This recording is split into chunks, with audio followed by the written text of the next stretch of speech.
नमस्कार. Safe food, safe drug, safe Maharashtra ही जी मोहीम आपण हाती घेतलेली आहे, त्याच्यामध्ये आपण जे पावलं उचलत आहोत, त्या पावलाचा पुढचा टप्पा आज आपण कार्यान्वित करत आहोत. म्हणजे तो कार्यान्वित होता, पण त्याला वेगळ्या पद्धतीने आपण कार्यान्वित करत आहोत. गेल्या 8-10 दिवसापूर्वी आपण HRE ऑर्डर काढली, हॉटेल्स, रेस्टॉरंट्स, इटरीच्या बाबतीतली ऑर्डर काढली आणि त्याबद्दलचं इम्प्लिमेंटेशन अक्रॉस महाराष्ट्र चालू आहे. त्याच्यावरती कारवाई होते आहे. आता त्याच्या पुढचं आपल्या अन्नामध्ये सर्वात महत्त्वाचा जो घटक असतो तो असतो दूध, मिल्क अँड मिल्क प्रॉडक्ट्स. त्या बाबतीत मी स्टार्टिंगला आल्यानंतर महाराष्ट्रातले जे दूध उत्पादक आहेत, मिल्क प्रॉडक्टवाले जे आहेत, ते प्रोड्युसर्स आहेत, यांची एक मीटिंग याच ठिकाणी घेतली होती आणि त्याच्यामध्ये आपली परिस्थिती काय आहे हे त्यांच्या निदर्शनास आणून दिलं होतं. कोणते रेग्युलेशन्स, रूल्स, स्टँडर्ड्स त्यांनी पाळायचे, कशा पद्धतीनं पाळायचे याबद्दलही त्यांना प्रेझेंटेशन करून जवळजवळ 1 तास त्याच्यामध्ये चर्चा करून त्यांना मार्गदर्शन केलं होतं. त्यानंतर बऱ्याच अंशी काही ज्या मोठ्या इस्टॅब्लिशमेंट्स आहेत, त्यांनी त्यांच्या स्तरावर त्यांच्या कर्मचाऱ्यांचं प्रशिक्षण घेणं, त्यांचे जे व्हेंडर्स आहेत त्यांचं प्रशिक्षण घेणं, यांचंही काम चालू केलेलं आहे. ही चांगली गोष्ट आहे. परंतु फक्त तेवढ्यापुरतं जाऊन आपल्याला थांबता येणार नाही. आपल्याला सर्वंकष जी इकोसिस्टम आहे, दूध प्रक्रियेमधली पूर्णपणे इकोसिस्टम, अगदी प्रोड्युसरपासून म्हणजे फ्रॉम फार्म टू प्लेट, म्हणजे कंझ्युमरच्या ताटात जाईपर्यंत फार्म टू प्लेट ह्या कन्सेप्टवरती आपल्याला काम करावं लागणार आहे. आणि त्या साखळीमधले सर्वजण जे आहेत त्यांनी हे जे स्टँडर्ड्स आहेत ते पाळणं, ते इम्प्लिमेंट करणं आणि त्या अनुषंगाने त्या मानांकनानुसार तो प्रॉडक्ट तयार करणं, स्टोअर करणं, ट्रान्सपोर्ट करणं, प्रोसेस करणं आणि विकणं, या सर्व गोष्टीवरती काम करावं लागणार आहे. त्या अनुषंगाने आज आपण दुधातील भेसळ, कृत्रिम दूध आणि गंभीर अन्न सुरक्षा उल्लंघन जे आहेत दुधाच्या बाबतीत, त्याच्याबद्दलच्या कॉम्प्रहेन्सिव्ह कंप्लायन्स ऑर्डर इश्यू केलेल्या आहेत. जसं हॉटेल, रेस्टॉरंट, इटरीच्या बाबतीत केल्या होत्या, तसं मिल्क आणि मिल्क प्रॉडक्ट्स याच्या बाबतीतले जे स्टँडर्ड्स आहेत, जे रेग्युलेशन्स आहेत, ते रेग्युलेशन्स सर्व साखळीमधले दूध उत्पादकापासून कंझ्युमरपर्यंत, फार्मपासून प्लेटपर्यंत हा जो कन्सेप्ट आहे इकोसिस्टमचा, त्या सर्व स्टेक होल्डर्समध्ये या पद्धतीने कॉम्प्रहेन्सिव्ह गाईडलाईन्स ज्या आहेत त्या आपण इश्यू केलेल्या आहेत. त्या कंप्लायन्स गाईडलाईन आहेत. त्या कुणाला बंदी घालण्यासाठी नाही आहे, तर त्या कंप्लाय करण्यासाठी आहेत. त्या करण्यासाठी आपण हे आजचे आदेश जे आहेत ते आपण इम्प्लिमेंट केलेले आहेत. हे आदेश इश्यू करण्यापाठीमागं जे आपल्याला सांगितलं त्याप्रमाणे दूध उत्पादकांना, म्हणजे अगदी कलेक्शन सेंटरपासून, बल्क मिल्क कूलरपासून ते कोल्ड चेन मेंटेनपर्यंत, ते प्रोसेसरपर्यंत, पॅकर्सपासून, ट्रान्सपोर्टरपासून सेलर्सपर्यंत यांना कोणते मानकाला नियम लागू आहेत. तर पहिला आता आहे ऑफकोर्स आपले जे रजिस्ट्रेशन किंवा लायसन्सिंगचे ते रूल 2011चे लागू आहेत. त्याचबरोबर अन्न उत्पादन मानके व अन्न संयोजके ज्याला म्हणतो, तो पण स्टँडर्ड्स आणि रूल्स लागू आहेत. त्याचबरोबर दूषके, विषय व अवशेष हे जे आहेत 2011चे ते पण स्टँडर्ड्स लागू आहेत. विक्रीवरील प्रतिबंध व निर्बंध जे आहेत, प्रोहिबिटेड आयटम्सच्या बाबतीत ते रेग्युलेशन्स ते पण लागू आहेत. लेबलिंग आणि प्रदर्शन हे जे आहेत हे पण लागू आहेत. अन्न सुरक्षा मानके पॅकेजिंग विनियमन जे आहे 2018 ते पण लागू आहेत. त्याचबरोबर अन्नाचे सदृढीकरण ज्याला फॉर्टिफिकेशन जे म्हणतो, हे पण रूल याच्यामध्ये लागू 2018चे. आणि जाहिरात आणि दावे हे पण रूल्स अँड रेग्युलेशन लागू आहेत. म्हणजे 8 प्रकारचे रेग्युलेशन्स फसाई ॲक्ट 2006च्या अंतर्गत जे आहेत आणि 2011चे रूल्स प्लस हे 8 प्रकारचे मिनिमम रेग्युलेशन्स हे प्रत्येक जणाला लागू आहेत. याचं पालन होणं अपेक्षित आहे. आता हे पालन करण्याच्या दृष्टिकोनातून हे कुणाकुणाला लागू आहे हा प्रश्न आपल्या समोर आलेला असेल. तो सर्वात पहिला जो आहे, दूध संकलन केंद्र, कलेक्शन सेंटर जे असतात ते, किंवा बल्क मिल्क कूलर्स यांना लागू आहेत. दुसरा आहे दूध शीतकरण सेंटर्स, जे केंद्र आहेत, कूलिंग सेंटर ज्याला म्हणतो, तिथं आहेत. दुग्ध प्रक्रिया युनिट्स व उत्पादक, ज्याच्यामध्ये पाश्चरायझेशन आपण करतो, प्रमाणीकरण करतो म्हणजे स्टँडर्डायझेशन, होमोजेनायझेशन जे करतो, निर्जंतुकीकरण करतो, आणि त्याचबरोबर UHT प्रकल्प ज्याला म्हणतात, म्हणजे अल्ट्रा हाय ट्रीटमेंटवाले जे प्लांट असतात त्यांना सुद्धा हे मानक रेग्युलेशन्स रूल्स लागू आहेत. त्याचबरोबर पॅकर्स आणि फिलिंग स्टेशन्स, म्हणजे बऱ्याच वेळेस हे आपण बंद बॉटल्स तयार करतो किंवा पॅकेट तयार करतो, ते पॅकर्स आणि फिलर्स यांना पण हे लागू आहेत. वितरक, वाहतूकदार आणि घाऊक विक्रेते यांना पण हे नियम लागू आहेत. किरकोळ विक्रेते, दूध बूथ्स, दूध विक्रेते व सुटे दूध विक्रेते यांना पण लागू आहेत. स्वयंचलित व बल्क दूध विक्री चालक यांना पाहिलं आहेत. ऑटोमॅटिक व्हेंडिंग मशीन याच्यामध्ये असतात त्यांना. दूध व दुग्धजन्य पदार्थाचे उत्पादक म्हणजे मिल्क प्रॉडक्ट्सवाले, जसे की त्याचबरोबर पॅकिंग करणारे, ह्या दुधाच्या प्रॉडक्टच्या बाबतीत आणि दुधाच्या बाबतीत पॅकिंग करणारे विक्रेते, व यामध्ये पनीर असेल, चना असेल, खवा असेल, तूप असेल, लोणी असेल, क्रीम, दही, चीज, आईस्क्रीम, दूध powder, condensed milk, flavoured milk व इतर सर्व दुग्धजन्य पदार्थ याचे उत्पादक यांना पण हे सर्व नियम लागू आहेत. या सर्वांनी या नियमांचं तंतोतंत पालन करायचं, ज्याच्या माध्यमातून हे परिपूर्ण दूध, सेफ मिल्क हे कंझ्युमरच्या प्लेटपर्यंत, घरापर्यंत जाईल. कोणत्याही प्रकारचं त्याच्यामध्ये अडल्टरेशन असणार नाही, कोणत्याही प्रकारचं त्याच्यामध्ये कंटॅमिनेशन असणार नाही, कोणत्याही प्रकारचं सबस्टँडर्ड मिल्क ते असणार नाही. म्हणजेच सेफ असेल, अनसेफ किंवा सबस्टँडर्ड किंवा मिसब्रँडेड अशा प्रकारचं मिल्क किंवा मिल्क प्रॉडक्ट्स हे कंझ्युमरपर्यंत आपल्याला देता येणार नाही, विकता येणार नाही किंवा प्रक्रिया करता येणार नाही. यासाठी हे नियम लागू आहेत. आता थोडक्यात, कारण डिटेल ऑर्डर आहे, प्रेस नोट पण डिटेल देतोय मी, त्याच्यामध्ये काही गोष्टी आपल्याला शॉर्टमध्ये सांगतो, कारण हे जर डिटेल सांगायला गेलं तर खूप मोठ्या प्रमाणात वेळ लागेल. ते आपण प्रेस नोटमध्ये निश्चितच वाचाल हे मला अपेक्षित आहे, त्याचप्रमाणे त्याची पब्लिसिटी कराल हे मला अपेक्षित आहे. पण थोडक्यात जर आपल्याला सांगायचं झालं तर याच्यामध्ये जसं ॲप्लिकेबिलिटी सांगितली, त्याचप्रमाणे याच्या बाबतीत कर्तव्य व जबाबदाऱ्या ज्या आहेत, तर या FBO ज्या फूड बिझनेस ऑपरेटर ह्या सेक्टरमध्ये जे काम करतात त्याच्यामध्ये त्याचे हाताळणारे दूध व दुग्धजन्य पदार्थ हाताळणारे, प्रक्रिया करणे, साठवणे, वितरण करणे, विक्री करणे, अशा सर्व आस्थापनामध्ये याच्यामध्ये हे इम्प्लिमेंटेशन करणं गरजेचं आहे.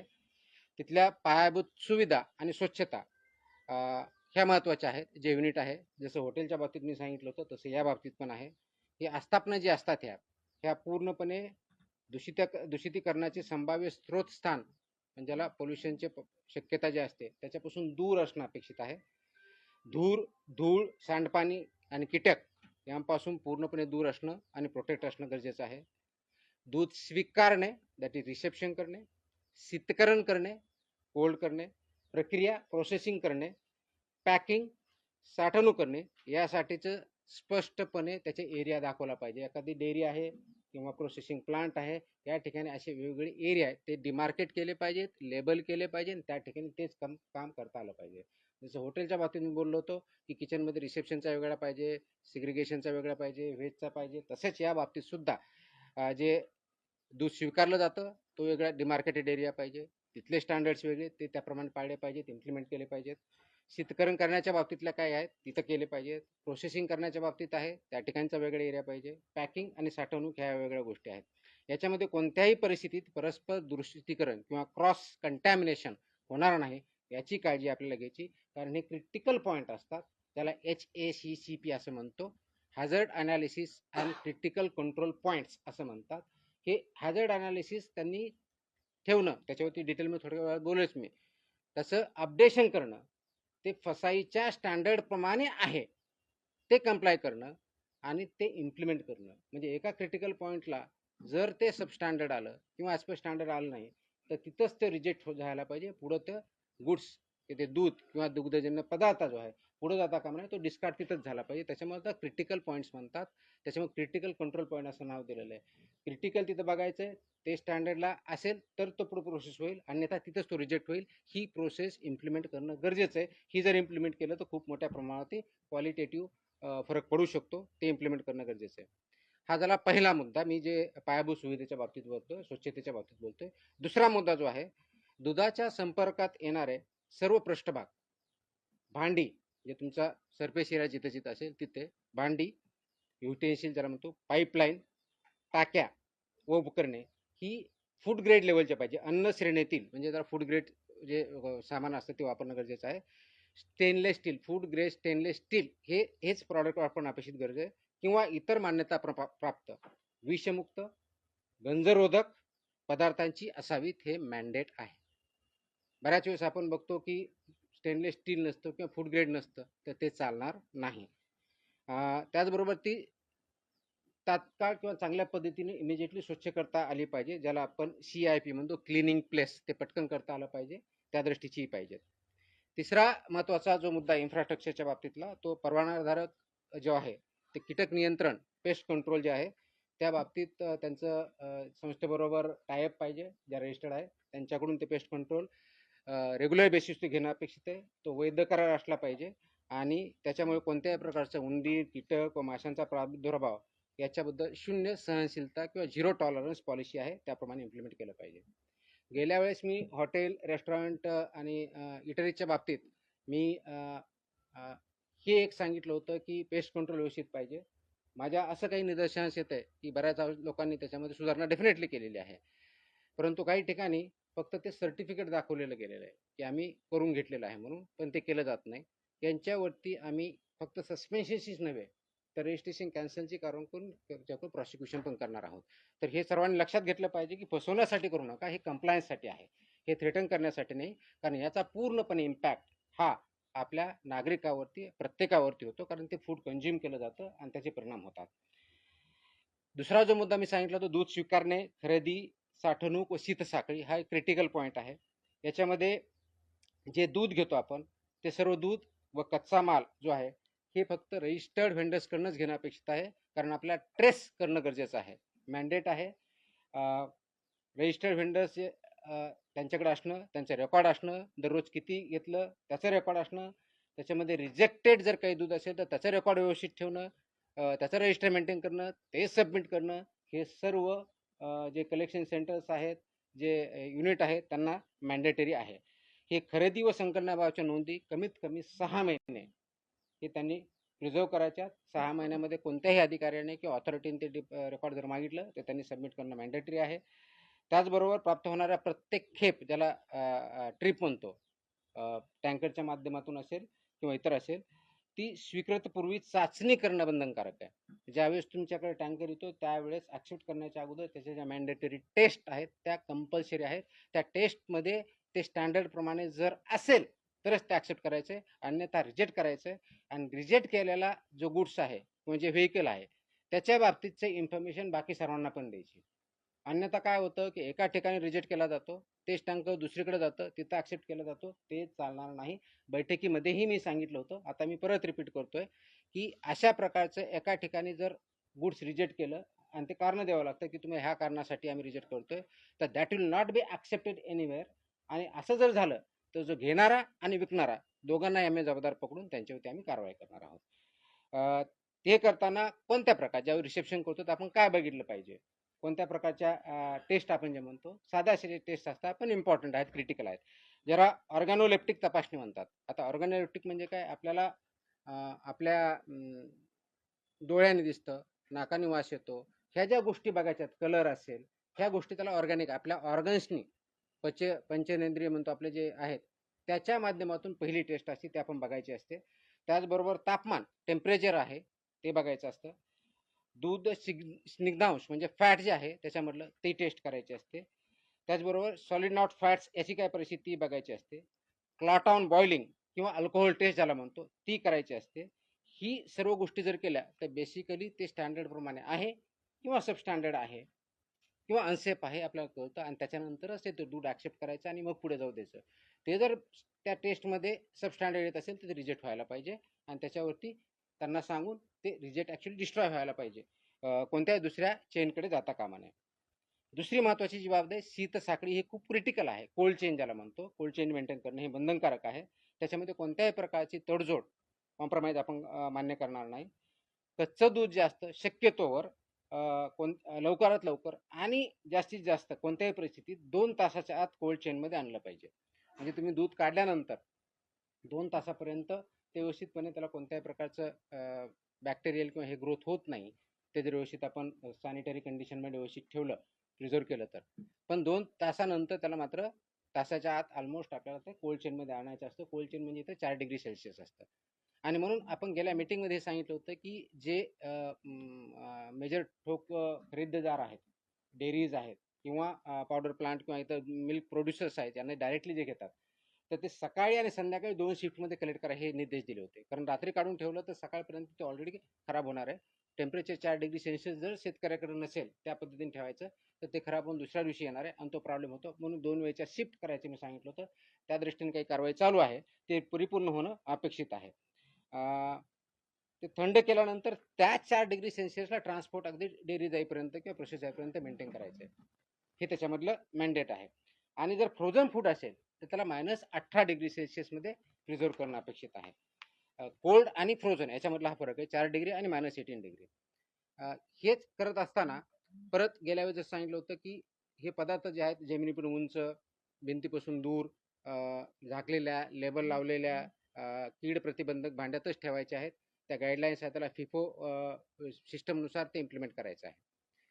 हा एक दुसरा भाग झाला. तिसरा क्रिटिकल जो पॉईंट आहे तो आहे उष्णता प्रक्रिया, भरणे, सीलबंद करणे आणि पॅकेजिंग करणे. हा क्रिटिकल तिसरा पॉईंट आहे. याच्यामध्ये हीट ट्रीटमेंट जी आहे ती योग्य प्रमाणात झाली पाहिजे, योग्य वेळेत झाली पाहिजे. जसं की आपल्या नियमानुसार असं आहे की पाश्चरायझन करायचं म्हणजे नेमकं काय करायचं, तर पाश्चरायझन म्हणजे 63 डिग्री म्हणजे 63 डिग्री सेल्सिअसला कमीत कमी 30 मिनिटं तुम्हाला तापावं लागतं. आय रिपीट, 63 डिग्री सेल्सिअसला 30 मिनिटं किंवा 72 डिग्री सेल्सिअसला तुमचे 15 सेकंद किंवा दोन्हीचं कॉम्बिनेशन. या लेवलला केलं तर पाश्चरायझन होतं, नाही तर पाश्चरायझ होत नाही. ते पाश्चरायझ त्या लेवलला करणं अपेक्षित आहे. त्यानंतर इमिजिएटली ते 4 डिग्री सेल्सिअसला आणायचं. ही हीट ट्रीटमेंट झाली की कोल्ड तुमची 4 डिग्रीपर्यंत आणायची, मग ते पाश्चरायझ दूध होतं, अदरवाईज ते पूर्णपणे होत नाही. म्हणून आणि ते केल्यानंतर त्याला एक टेस्ट असते, फॉस्फेटेज टेस्ट म्हणतात त्याला. ती ती ती जी टेस्ट आहे ती नेगेटिव्ह येणं अपेक्षित आहे, म्हणजेच ते प्रॉपरली पाश्चरायझ झालं हाताचा अर्थ होतो. हे जे पाश्चरायझ करणारे युनिट्स आहेत त्यांनी ही काळजी घ्यायची की या पद्धतीने होईल आणि याचा लॉग मेंटेन केला जाईल, त्याचा रेकॉर्ड मेंटेन केला जाईल आणि त्याच्यामध्ये पूर्णपणे ट्रान्सपरन्सी असेल. तसंच निर्जंतुकीकरण जे आहे जे म्हणतो हे सीलबद्ध पात्रामध्ये किमान ज्यावेळेस आपण म्हणतो ते 115 डिग्री सेल्सिअस 115 डिग्री सेल्सिअस तापमानावर कमीत कमी 15 मिनिटं तापवायचं किंवा UHT ट्रीटमेंट असेल, अल्ट्रा हाय टेम्परेचर ज्याला म्हणतो, ते 135 डिग्रीला तापमानावर किमान 1 सेकंद एवढ्या टेम्परेचरमध्ये ते सीलबंद डब्यामध्ये पॅक करायचे आणि त्यानंतरच ते पॅकेज मिल्क म्हणून आपल्या ते पॅक जे मिल्क आहे त्याप्रमाणे आपल्याला करता येतं. तर ही प्रक्रिया जर आपण पार पाडली नाही तर याचा इम्पॅक्ट क्वालिटेटिव्ह होतो, त्याच्या प्रिझर्वेशनवर होतो आणि ऑफकोर्स त्याचे जे स्टँडर्ड्स आहे याच्यावरती होतं. एक महत्त्वाचा मुद्दा याच्या बाबतीतला जो आहे तो उष्णता प्रक्रिया केलेले जे दूध आहे त्या बाटल्यामध्ये किंवा विविध पात्रामध्ये भरणे हे ऑटोमॅटिक म्हणजे यांत्रिकी पद्धतीने करणं अपेक्षित आहे. कारण ज्यावेळेस तुम्ही बाटली सीलबंद करता, फिटिंग अँड सीलिंग ज्याला म्हणतात, सीलबंद करता, ती मॅन्युअली केली तर परफेक्ट होत नाही, म्हणजे त्याला ॲक्च्युअली सीलबंद होत नाही, ते बंद होऊ शकतं. तर सीलबंद करण्यासाठी it has to be mechanical, हे मॅन्डेट आहे.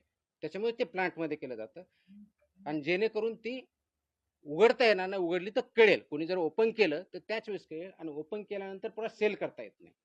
तर तुम्हाला ते जर पाश्चराइज मिल्क किंवा ते सीलबंद केलेलं असेल तर सीलबंदच विकता येतं. त्याच्यामधून सुट्टं करायचं आणि त्याच्यातून सुट्टं दूध विकायचं हे चालणार नाही, हे अनुज्ञेय नाही, याला बंदीच आहे.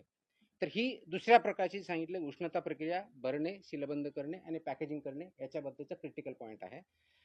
चौथा जो पॉईंट आहे गेल्या वेळेस बोललो होतो आताही सांगतोय, जे हँडलर्स आहेत, फूड हँडलर्स, त्यांची ॲन्युअल चेकअप, त्यांचे ड्रेस कोड, त्याचं सॅनिटेशन हे सगळ्यांनी बघायचं आहे.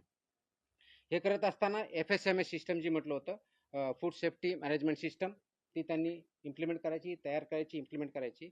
पण सर्वात महत्त्वाचं म्हणजे HACCP जे आता बोललो होतो, ज्याला हॅझर्ड अनालिसिस क्रिटिकल कंट्रोल पॉईंट्स, ही सिस्टम जोपर्यंत आपण इम्प्लिमेंट करणार नाही तोपर्यंत प्रोसेस चांगली होणार नाही, स्टँडर्डायझेशन प्रमाणे होणार नाही आणि ते करणं गरजेचं आहे. आणि म्हणून हे इम्प्लिमेंट करणं, तो कंप्लायन्सचे अपडेट करणं, म्हणजे आजच्या डेटपर्यंत अपडेट करणं, तो फसाईचे जे टोटल रेग्युलेशन्स आहेत 22, त्या 22 रेग्युलेशन आणि पर्टिक्युलरली 8 आता मी जे वाचून दाखवले त्याच्यापासून कंप्लायंट असायलाच पाहिजे.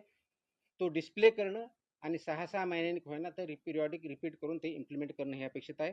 हे करण्यासाठी थर्ड पार्टी ऑडिट मॅन्डेटरी आहे आणि ते थर्ड पार्टी ऑडिट जर त्यांनी केलं तर ते तृतीय पक्ष लेखापरीक्षण हे बंधनकारक राहील आणि त्याच्यावरती आम्ही पण त्याच्यात जाऊन तपासणी करू.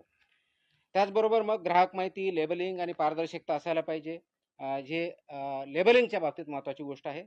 उत्पादाचे नाव, त्याचा वर्ग, क्लास ऑफ मिल्क, परवाना किंवा नोंदणी क्रमांक, लागू असल्यास डेअरी प्रोडक्टचा लोगो असेल तर लोगो, घटकांची यादी, त्याच्यामध्ये कोणते कोणते घटक आहेत त्याची यादी, पोषण विषयक माहिती, nutritional information about the product of the food, म्हणजे मिल्क किंवा मिल्क प्रॉडक्ट जे असेल त्याच्याबद्दलची, हिरवे इथं चिन्ह आहे कारण हे डिफाईंडच व्हेजिटेरियन म्हणून, त्याच्यामुळे त्याला हिरवाच चिन्ह भेटेल, त्याला रेड पुरी भेटणार नाही. बेस्ट बिफोर एक्सपायरी किंवा यूज बाय हे दिनांक आणि मॅन्डेटरी व्यवस्थित पाहिजे, त्याच्यानंतरचं वापरायचं नाही. निव्वळ प्रमाण म्हणजे किती, नेट ज्याला म्हणू ते किती आहे. उत्पादक किंवा पॅकिंग करण्याचे नाव व संपूर्ण पत्ता हे मॅन्डेटरी आहे. आणि कोणत्याही दूध किंवा दुग्धजन्य पदार्थाचे संघटन, फॅट, SNF, पोषण मूल्य, सेंद्रिय, नैसर्गिक, A1, A2 किंवा आरोग्याविषयक गुणधर्म याबाबत कोणताही खोटा, दिशाभूल करणारा किंवा अतिशयोक्ती दावा करण्यात येणार नाही. आपण जे लेबलिंग करू किंवा ॲडव्हर्टाईज करताना ह्या कोणत्याही गोष्टी याच्यामध्ये चालणार नाही. तर आमचे A1 आहे, A2 आहे, याच्यामध्ये असे क्वालिटीज आहेत, अगदी आईच्या दुधापेक्षा चांगलं आहे, हे ॲब्सोल्युटली मिसलिडिंग आहे. अशा कोणत्याही प्रकारचा क्लेम दूध किंवा दूध प्रॉडक्ट्सवाल्यांना करता येणार नाही. आणि असं जर कोणी करत असेल त्यांच्यावरती प्रॉसिक्युशन आणि क्रिमिनल प्रोसिडिंग सुद्धा आम्ही करू. हे करत असताना 6 महिन्याखाली बालकांनी वापरू नये हे काही ठिकाणी जे बंधनकारक आहे ते क्लिअरली लिहिलं पाहिजे. Not to be use for infants below 6 months. ते कोणतं आहे, कंडेन्स स्किम मिल्क जे आहे त्या पद्धतीने बघितलं म्हणजे नाही, हे बाबतीत आहे. दूध पावडर, स्कीम मिल्क पावडर, गोड किंवा फ्लेवर्ड कंडेन्स मिल्क तसेच द्रवरूप दूध पदार्थ करण्यासाठी पुनर्गठित करता येणाऱ्या तत्सम उत्पादनावर हे वाक्य महत्वाचं आहे. Not to be use for infants below 6 months हे मॅन्डेटरी आहे. आणि माझी विनंती आहे की पालकांना सुद्धा या पद्धतीचे प्रॉडक्ट्स हे 6 महिन्याच्या खालच्या बालकांना किंवा इन्फॅन्ट्सना देऊ नयेत. ते त्यांच्यासाठी अनुज्ञेय नाही किंवा ते योग्य नाही आहे आणि म्हणून ते प्रॉडक्टवरती त्याचं लेबलिंग असणं अपेक्षित आहे. बाकीचे जे कंडेन्स मिल्क आहे, मशीन स्कीम मिल्क आहे किंवा पार्टली स्कीम्ड आहे, हे सर्व गोष्टी त्याच्यामध्ये क्लिअर त्या लेबलिंगवरती असल्या पाहिजेत. एक महत्त्वाचा, बऱ्याच वेळेस मला वेगवेगळे नागरिक किंवा आपल्यामधून काही प्रश्न विचारले जातात. आईस्क्रीम आहे, कुल्फी आहे, चॉकलेट आहेत किंवा सॉफ्टी आईस्क्रीम आहे, यांच्या बाबतीत सुद्धा लेबलवर स्पष्ट गोष्टी लिहिल्या पाहिजेत. कोणत्याही पदार्थामध्ये स्टार्च असल्यास यापैकी पॅकेजिंग व लेबलिंग नियमाच्या नुसार तो त्याच्यावर घोषित करावा लागणार. कोणी जर याच्यामध्ये स्टार्च यूज केला असेल किंवा कोणताही नॉन मिल्क प्रॉडक्ट त्याचा जर यूज केला असेल तर तो तुमच्या लेबलवरती डिस्प्ले करणं, लिहिणं हे बंधनकारक आहे. प्रत्येक पॅकेजवर बॅच क्रमांक असेल, कोड किंवा लॉट क्रमांक बंधनकारक आहे. अलर्जन त्याच्यामध्ये दाखवलेलं असेल. त्याचबरोबर त्याच्यामध्ये काय आहे, याच्यामध्ये कंटेन्स मिल्क, ट्री नट्स, इतर ज्या गोष्टी आहेत त्या नमूद करायच्या जर त्यांनी टाकलेल्या असतील तर. नाशवंत उत्पादनासाठी कीप इन रेफ्रिजरेटेड जो लिहायचा आहे तेही त्यांनी बंधनकारक लिहिलं पाहिजे. दूध पावडरसाठी store in cool, dry place, in an airtight container ही त्याच्यावरती मॅन्डेटरी कंडिशन आहे ती लिहिली पाहिजे. आणि हे सामान ठेवताना म्हणजे फूड प्रॉडक्ट ठेवणार त्याची काळजी जे युजर्स आहेत त्यांनी पण घेतली पाहिजे. आता दूध आणि दुग्धजन्याचे जे मानकं आहेत ते मी वाचून दाखवत नाही, आपल्याला माहिती आहे. तर फॅटचा गाईच्या दुधाचा काय, म्हशीच्या दुधाचा काय, शेळीच्या दुधाचा काय, ते पूर्ण वेबसाईटवर आहे, माझ्या प्रेस नोटमध्ये आहे, ते डिटेल मी जात नाही. 2 महत्त्वाच्या गोष्टी मला अजून सांगायच्या. त्याच्यामध्ये एक रिकॉन्स्टिट्युटेड मिल्क आणि दुसरं तुमचं आहे रिकंबाईंड मिल्क. हे रिकॉन्स्टिट्युटेड मिल्क म्हणजे काय, तर हे ड्राईड मिल्क आहे किंवा कॉन्सन्ट्रेटेड दूध आहे. याच्यामध्ये पिण्यायोग्य पाणी मिसळून संबंधित प्रकारच्या दुधासाठी विहित करण्यात आलेले पाणी घनपदार्थ प्रमाण पुन्हा स्थापित करून दुधाच्या विहित संरचना प्राप्त होतील असं तयार केलेलं मिल्क. आणि रिकंबाईंड मिल्क म्हणजे पुनर्संयोजित मिल्क म्हणतात त्याला. प्रिझर्व्ड स्वरूपातील दुग्धजन्य म्हणजे मिल्क फॅट जो प्रिझर्व केलेला आहे तो व मिल्क सॉलिड नॉट फॅट्स याच्यामध्ये पाणी करून तयार केलेला आहे. हा त्याच्यामधला डिफरन्स आहे. हे वापरताना त्याच्यामध्ये दुधाच्या बाबतीतला स्निग्धांश, स्निग्धांश विरहित घनपदार्थ स्त्रोत ह्या केवळ वाळविले ड्राईड किंवा सदन म्हणूनच दुधाचा वापर करावा आणि त्याचप्रमाणे असणं अपेक्षित आहे. याच्यामध्ये एक फूड ॲडिटिव्ह जे अलाउड आहेत तेच ॲड करायचे, त्याच्या व्यतिरिक्त कोणतेही करायचं नाही. ज्या ठिकाणी फॉर्टिफिकेशन ऑफ मिल्क झालेलं आहे, म्हणजे या ठिकाणी व्हिटॅमिन्स पर्टिक्युलरली ए आणि व्हिटॅमिन डी टाकले, त्या याच्यावरती एफ हा मोठा बोल्ड लेटरमध्ये लिहायचं आहे. त्याकडून लोकांना कळेल की याच्यामध्ये फॉर्टिफिकेशन्स कोणत्या पद्धतीच्या आहेत. हे करत असताना पाश्चराईजच्या बाबतीत एक 2-3 महत्त्वाच्या गोष्टी ज्या मी सांगायच्या म्हटलं होतं, तर त्या सीलबंदला कोणत्याही प्रकारचे छेडछाड जर असेल तर कुणीही विकत घेऊ नये आणि विकणाऱ्याने ते विकू नये. ड्युली लेबर्ड पॅकमध्ये विक्रीस देता येतं, त्याच्या व्यतिरिक्त देता येत नाही. फिलिंग आणि सिलिंग हे अंतिम उष्णता ज्यावेळेस असते त्या मोमेंटला करायचं असतं, त्याच्या अगोदर किंवा त्याच्या नंतर नाही, हे त्यांना पाहायचे. पाश्चराईज प्रमाणित किंवा इतर कोणताही उष्णता प्रक्रिया केलेलं जे दूध आहे ते उघड्या कॅनमधून, ड्रममधून किंवा सीलबंद नसलेल्या पात्रामधून सुट्या स्वरूपात विक्री करणं अनुज्ञेय नाही. ते सीलबंदमध्येच विक्री करावं लागेल. त्याला ओपन करून ते ॲज अ लूज मिल्क म्हणून ते आपल्याला विकता येणार नाही. आणि म्हणून फिलिंग अँड बॉटलिंग व सीलिंग याची प्रक्रिया जे प्लांट आहेत त्यांनी व्यवस्थितपणे पाळणे, ते इम्प्लिमेंट करणे, इन्क्लुडिंग सेलर पॉईंटपर्यंत ते बघणं गरजेचं आहे. आणि जर रॉ मिल्क असेल तर ते रॉ मिल्कवरती हे लिहिलं पाहिजे की याच्यामध्ये हे दूध कच्चं असून सेवन करण्यापासून उकळणं आवश्यक आहे, हे त्याच्यावरती लिहिणं गरजेचं आहे. आता याच्यामध्ये दूध संकलन केंद्राने काय करायचं हे मी दिलेलं आहे. त्याचे डिटेल्स गाईडलाईन आहेत. त्याचबरोबर दूध शीतकरण केंद्राने काय करायचं याच्या जवळजवळ 9 प्रकारच्या गोष्टी त्यांनी करायच्या. त्याच्यामध्ये क्लिनिंग इन प्लेस पाहिजे, तापमान मेंटेन केलेलं पाहिजे, इन्स्ट्रुमेंट पाहिजे, त्याचे कॅलिब्रेशन पाहिजेत, सांडपाण्याची व्यवस्था पाहिजे. ह्या सगळ्या गाईडलाईन या माझ्या ऑर्डर्समध्ये आहेत, त्याच्यामुळे डिटेलमध्ये जात नाही. परंतु याच्यामध्ये ह्या ज्या गाईडलाईन्स मी सांगितल्या त्या ॲप्लिकेबिलिटी कोणाला सांगितली, एंड टू एंड आपल्याला सिस्टम, ज्याला इकोसिस्टम म्हणतो, ते आपण डेव्हलप करतोय. याच्यामध्ये जर व्हायोलेशन केले तर पनिशमेंट ज्या अनसेफ फूडच्या बाबतीत आहे किंवा अडल्चरेटच्या बाबतीत किंवा कृत्रिम दुधाच्या बाबतीत जे आहे, ज्याला सिंथेटिक मिल्क म्हणतो आपण, जे केमिकलपासून बनवलेलं असतं, त्याच्या बाबतीत आणि अशा केसमध्ये डेथ झाला तर कमीत कमी 7 वर्ष, जास्तीत जास्त आजन्म कारावास इतका आहे, 10 लाख रुपये दंड आहे. या अशा अनुदानामुळे जर गंभीर दुखापत झाली, जर ग्रीव्हस इंजरी म्हणून, 6 वर्षापर्यंत कारावास आणि 5 लाख रुपये दंड आहे. गंभीर स्वरूपाची नसलेली दुखापत झाली तर 3 लाखापर्यंत दंड आहे, 1 वर्षाचा कारावास आहे. कोणतीही दुखापत झाली नसल्यास 3 महिन्यापर्यंत कारावास आणि 3 लाखापर्यंत दंड आहे. आणि सबसिक्वेंटचा जर असेल तर ऑफकोर्स फर्स्ट कंडिशन 1 लाख रुपये दंड अतिरिक्त वापर लावला जाऊ शकतो. अन्न सुरक्षा ऑफिसर जे आहेत आपले FSO यांनी जप्त केलेला किंवा ताब्यात केलेले दूध किंवा इतर कोणत्याही वस्तू हस्तक्षेप करता येणार नाही. ती हटवणे किंवा त्याच्याशी छेडछाड करणे हा 6 महिन्यापर्यंत कारावास आहे. त्याच्यामुळे ऑफिसरच्या याच्यामध्ये आपण जे म्हणतो की माझ्या सेंटरमध्ये, माझ्या युनिटमध्ये मी एंट्री करू देणार नाही, हे आपल्याला चालणार नाही. ऑफेन्सेस बाय कंपनी जे करतात तो गुन्हा झाल्यास प्रत्येक कंपनीवर त्याच्यावर व्यवसायाचं जे आहे पूर्णपणे कारवाई करण्यात येईल. दंडाच्या बाबतीत जर बघितलं तर रजिस्ट्रेशन नसेल किंवा लायसन्स नसेल तर 10 लाख रुपयेपर्यंत दंड आहे, त्याच्याशिवाय तुम्हाला काम करता येणार नाही. Up to 10 lakh is a fine. दिशाभूल करणारी ॲडव्हर्टाईज असेल, खोटी असेल तर 10 लाखापर्यंतचा दंड आहे. आतापर्यंत अनफॉर्च्युनेटली आम्ही दंड खूप कमी करायचो, इथून पुढे आम्ही मॅक्सिमम दंड, म्हणजे कुणी दिशाभूल केली तर आम्ही 10 लाख रुपये दंड लावणार, या पद्धतीने काम करणार आहे. फॉल्स क्लेम इन्फॉर्मेशन दिली तर त्याच्यामध्येही 10 लाखापर्यंतचा दंड आहे. दुधामध्ये भेसळ करण्यासाठी वापरल्या जाणाऱ्या कोणत्याही पदार्थावरती भेसळकारक पदार्थाचा ताबा ठेवणे, तो पदार्थ आरोग्यास अपायकारक असल्यास 10 लाखापर्यंतचा दंड, इतर बाबतीत 2 लाखापर्यंतचा दंड ही तरतूद आहे. मागणी केलेल्या स्वरूपाचे, गुणधर्माचे किंवा गुणवत्ता नसलेले दूध किंवा दुधाचे पदार्थ विकणे याच्यामध्ये 5 लाखाचा दंड आहे. त्याच्यामुळे ह्या दंडाच्याही तरतुदी आपल्या ह्या डिटेलमध्ये दिलेल्या आहेत, ह्या सर्वांना लागू आहेत. त्याप्रमाणे त्याचं इम्प्लिमेंटेशन आपण करूयात आणि ते इम्प्लिमेंटेशन जर केलं तरच आपण एंड टू एंड ही साखळी जी आहे ते आपण चांगल्या पद्धतीनं इम्प्लिमेंट करू शकतो.